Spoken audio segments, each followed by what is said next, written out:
Vos estás. Thai, Nani, Corey.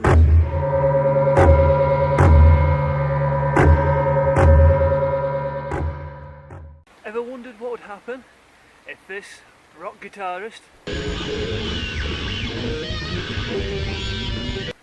hooked up with this drummer?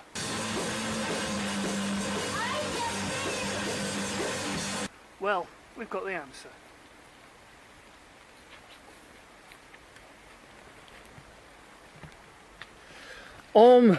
Sweet home, we are shining stars from the dark side.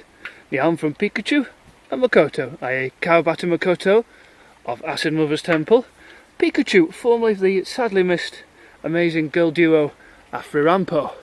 Here it is, 13 tracks. PIKACYU on drums, voice, percussion and guitar, and Makoto guitars, voice and drums as well.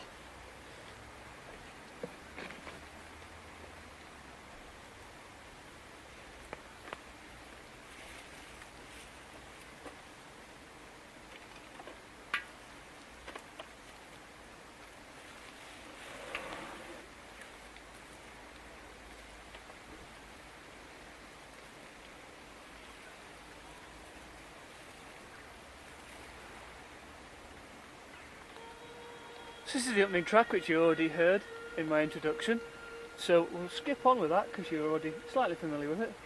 We want to track 2, Birth Star.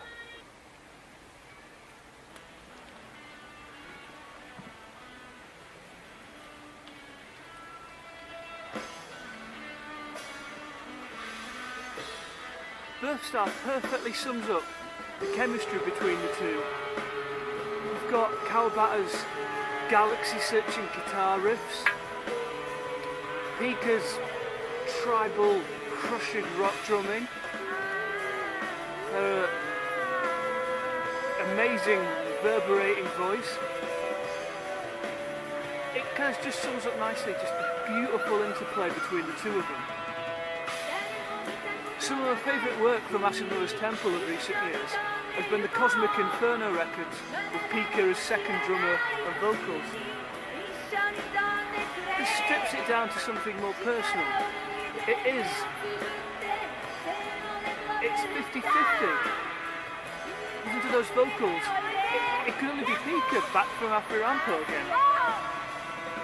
But that guitar riffing, that classic rock sound gone super cosmic. It can only be Kawabata. So it's 13 tracks on this album, so imagine they're not happy to settle in one style. So we'll take you on a whistle-stop tour for it. This is track 3, Loida Minakata, which I've probably pronounced wrongly. A mellower, deeper sound there. Of course, whilst Kawabata is mostly known as an incendiary rock guitarist and PIKACYU as a crazed animalistic drummer, they're both multi-instrumentalists, so working as a duo like this, it's no problem for them really at all. Although I think they generally stick to bits of guitars and drums. Just in that simple mixture between these two, it's a deadly combo. There is something special about rock duos where you've got two instrumentalists together, just as a unit, nothing else. It seems to produce a greater intensity. At first it seemed like one of those strange underground novelties, but then the White Stripes proved that it could make it into the festival headlining world. And these two, they've got that chemistry. They're no strangers to each other. There was Acid Mother's Afri-Rampo album once. Afri-Rampo had some backing vocals on Acid Mother's Temple records. And of course there was the aforementioned Cosmic Inferno lineup. But this is neither or. This is track 4, Wild Rise.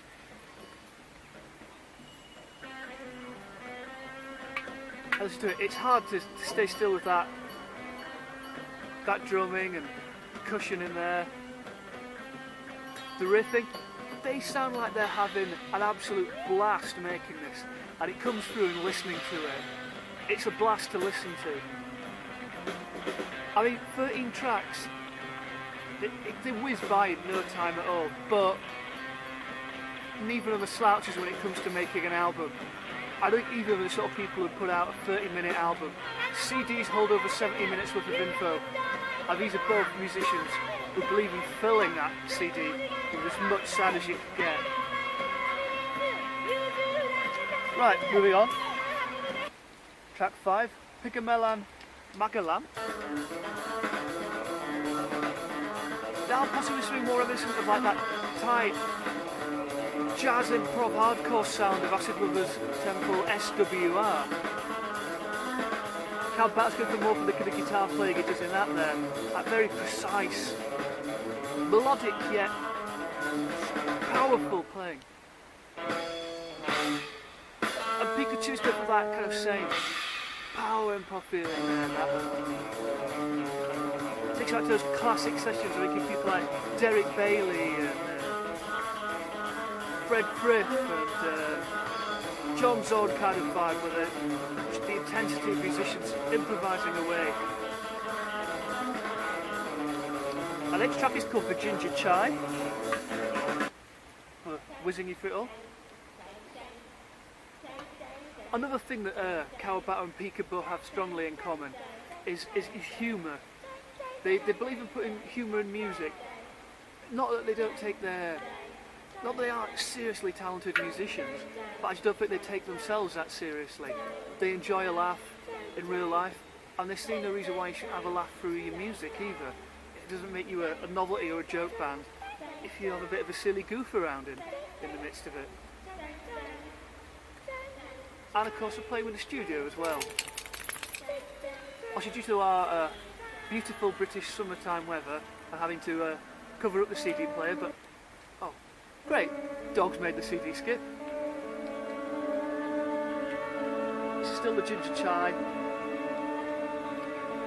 There's all that goof in there, but there's that beautiful cosmic riffing there. We'll swiftly shift on. Track 7, Pop, Spacey, Jump.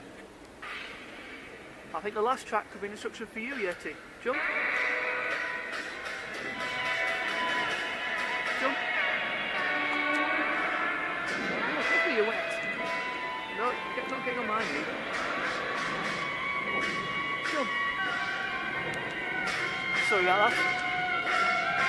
My co-presenter there getting a little carried away. See this one here, it goes further out there, more avant-garde, more crazed. It's an album that's got a lot of moods and styles in here. Gonna keep you moving on. Track 8, Oscar No Hope.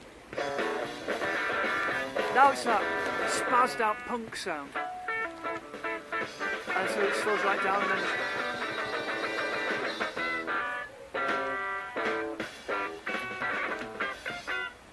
you sort of imagine them in a room facing off to each other, looking at that musical telepathy, feeding off each other's talents there.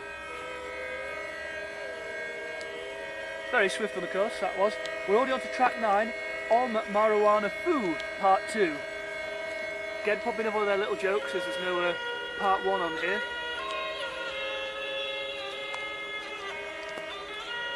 Both of them have worked extensively in sort of Eastern folk music sounds in their solo works and in their normal units. So it's no surprise to find a little bit of that in here. Track 10, Minakata Lloyd. We'll shoot forward to that.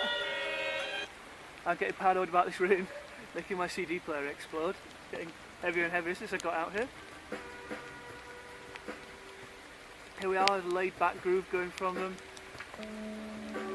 This album really does seem to go everywhere, yet hangs together beautifully as a whole.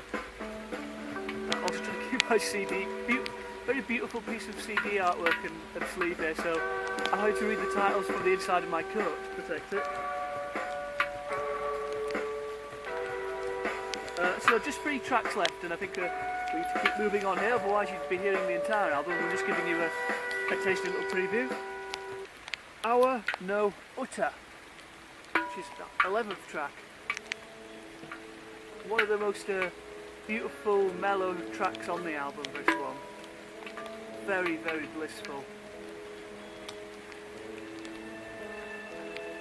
People sometimes associate Pika more with a sort of shouty style of vocals, but she can also do a beautiful, soft, gentle croons with some of her backing vocals, Mother's Temple, some of the solo work of Moon Mama. She's got a beautiful voice, but she's also got power to her voice, and she's not afraid to use that when the time calls for it. Track 12 is the excellently titled Back to Your House Over the Rainbow. Carrying on that, sagging in really from the last track, take it into a new pace, space and direction. Polly, I was probably zooming off camera there, wasn't I? This is quite a crazed, wild one. Deep, deep, deep, mad sounds. And then the last track, number 13, I'm looking for some. I'm in you.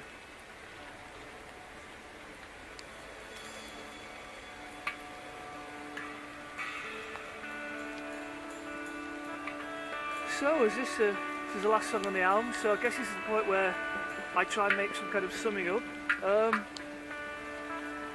Obviously, Kawabata Makoto is a very prolific artist, and not even the most dedicated fan could possibly keep up with his discography with the limited releases in every different country. This one is widely distributed though by Riot Season. Pre-orders get a free download of a live set from the duo. I don't know how long the offer is, but I definitely endorse going over to Riot Season's website, buy directly, because it's very reasonable prices. And as I mentioned, there was that free download there. If you can imagine, 3 extended live tracks from them. That's no mean bonus at all. So, what can I say? Great album.